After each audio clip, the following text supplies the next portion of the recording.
Hi, my name is Nanna Aida Svendsen, and my publisher Yvonne of the publishing house Siljans Mosa, Swedish publishing house, and it means the seagulls of Lake Siljan, has asked me to read a poem in honour of the edge of summer. And I'd like to read it from my new poetry book, ta-da!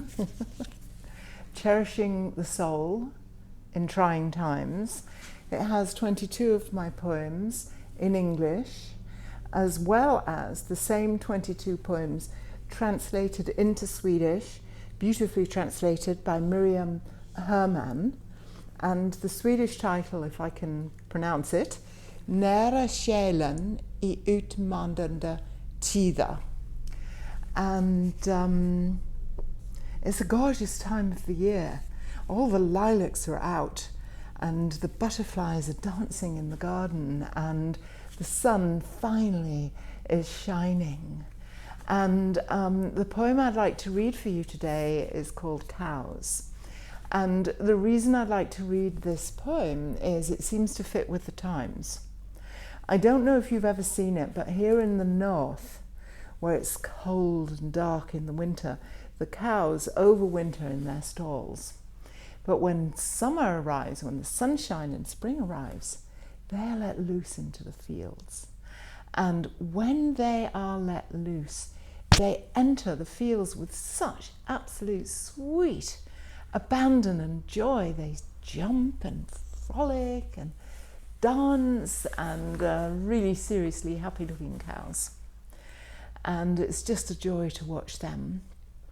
And I think about the cows being released, and I think about us, as a number of us now in various parts around the globe are having some of the COVID restrictions of the past year being lifted. And there's a possibility for some of us to begin to come out more into the world and meet loved ones and be out and about.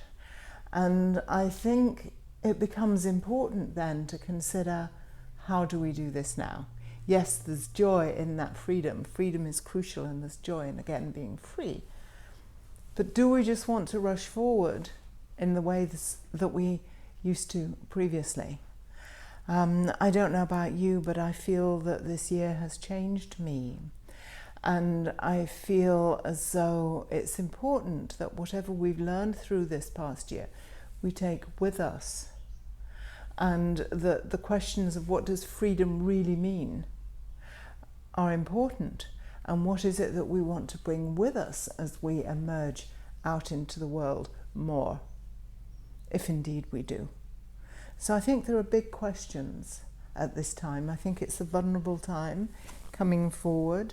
Having been cocooned, I imagine were I a butterfly, and there are butterflies dancing in the garden now, if I had been in a cocoon and then emerge as a butterfly, that might be quite vulnerable to begin with. Wings are wet. It's a new world, a new way of being in the world that one's entering into as butterfly rather than pupae or rather than caterpillar. And the same might apply for us. There may be new ways for us, or deeper and truer ways for us now to be in the world.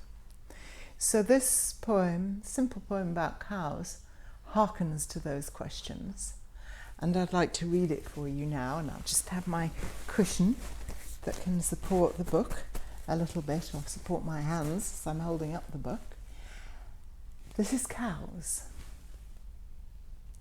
Cows frolic in a field after long winter months confined to their stalls.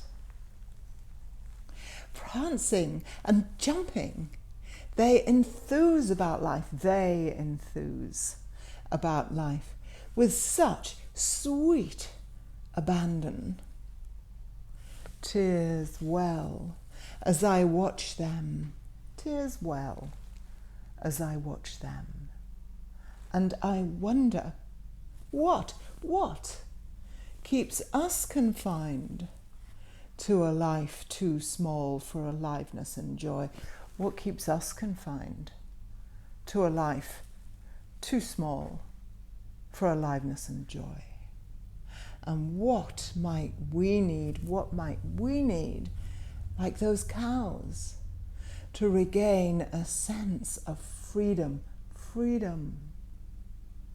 spontaneity, and